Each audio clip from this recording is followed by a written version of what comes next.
வணக்கம் சாய்ராம். எல்லாரும் எப்படி இருக்கீங்க? நான் ரொம்ப நல்லா இருக்கேன். இன்றைக்கி அப்பா குளிச்சுட்டு ஒயிட் கலர் ட்ரெஸ் தான் போட்டிருக்காரு. இன்றைக்கி அவருக்கு என்ன வச்சுருக்கேன்னு பார்த்தீங்கன்னா, நெய்வேத்தியம் சாதம் வச்சுருக்கேன். அப்புறமேட்டு மொச்சப்பயிறு, முருங்கைக்காய், தேங்காய்லாம் அரைச்சி ஊற்றி ஒரு கூட்டு மாதிரி பண்ணியிருக்கேன் அவருக்கு. அப்புறம் ரசம் வச்சுருக்கேன். ஸ்வீட் என்ன வச்சுருக்கேன்னு பார்த்தீங்கன்னா, பாதுஷாவும் மைசூர் பாக்கும் வச்சுருக்கேன். ஒரு பிஸ்கட் பேக்கெட் வச்சுருக்காங்க.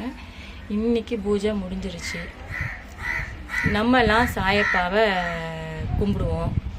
நமக்கு ரொம்ப சாயப்பா பிடிக்கும். சாயப்பான்னு இல்லை, எல்லா சாமியும் ரொம்ப பிடிக்கும்.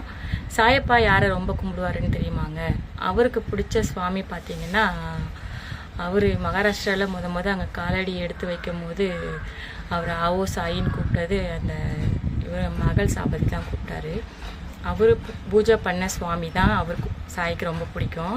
அவர் பேர் வந்து கண்டோபா. அந்த கோயில்கிட்ட தான் அவர் முதல்ல காலடி எடுத்து வச்சது. அதனால் சாய்க்கு வந்து கண்டோபா சுவாமினா ரொம்ப பிடிக்கும். அது மட்டும் இல்லாமல் ஆஞ்சநேயரும் விரும்பி கும்பிடுவார்.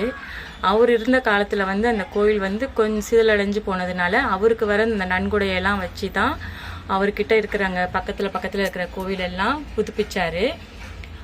புதுப்பிச்சதோடு இல்லாமல் அந்த பூஜை பண்ணுவாங்க இல்லைங்களா, இந்த 3 கால பூஜை 4 கால பூஜைன்ட்டு அது மாதிரியும் ஏற்பாடு பண்ணி கொடுத்தாரு. இன்னும் நடந்துட்டுருக்குது.